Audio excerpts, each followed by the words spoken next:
সাংবাদিক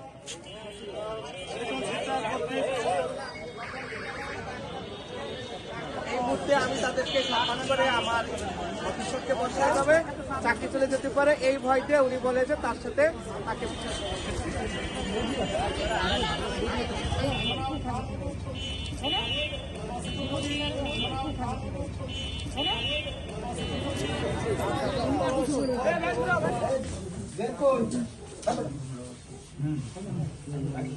লিটন শিকদার নামে একজন সাংবাদিক, তিনি ইতিপূর্বে বিভিন্ন অফিস আদালতে বিভিন্ন প্রকারের হয়রানির শিকার করেছেন। এটিওকে বলে আপনি অ্যাকশনে যান, সাসপেন্ড করেন, নইলে তার কাছ থেকে টাকা আদায় করেন, আমাদের কিছু দেন, আপনি কিছু খান। জনাব লিটন শিকদার আমাদের শিক্ষা অফিসে এসে আমাদের অফিসারদের সাথে, আমাদের শিক্ষকদের সাথে যে ন্যাক্কারজনক আচরণ করেছে, এটা আসলে অত্যন্ত দুঃখজনক। দৃষ্টান্তমূলক শাস্তি চাই এবং প্রশাসনের কাছে বলতে চাই 24 ঘন্টার মধ্যে তাকে অ্যারেস্ট করা হোক।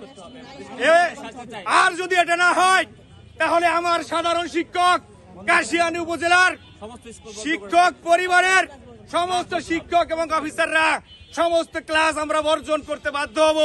একটা সরকারি অফিসে সে প্রবেশ করে বিভিন্ন শিক্ষক এবং আমার সহকর্মী কর্মকর্তাদেরকে প্রহার করেছে, তাদের গায়ে হাত তুলেছে, যেটা ফৌজদারি অপরাধ বলে আমরা মনে করি।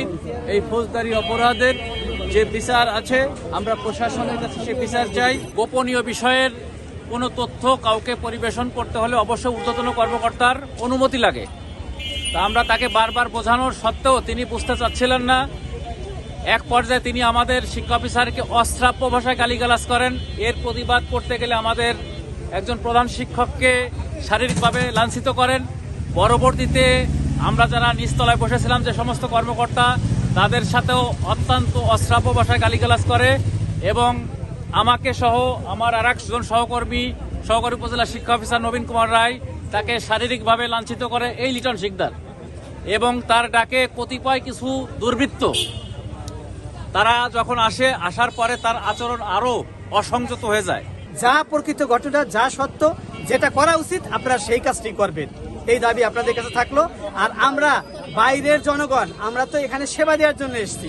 বাইরের মানুষ হিসেবে আমরা যদি আপনারা মনে করেন যে এখানে আপনাদের থাকার দরকার নেই, আমরা চলে যাব অন্য কোথাও চাকরি করব, আমরা এখানে চাকরি করব না। আমাদেরও তো জীবনের একটা নিরাপত্তার দরকার আছে। লিটন শিকদার তার যে এই অন্যায় আচরণের বিরুদ্ধে আজকে আমরা অবস্থান নিয়েছি। আমরা চাই আমাদের উপজেলা প্রশাসন এর যথাযথ বিচার অতি দ্রুত গতিতে।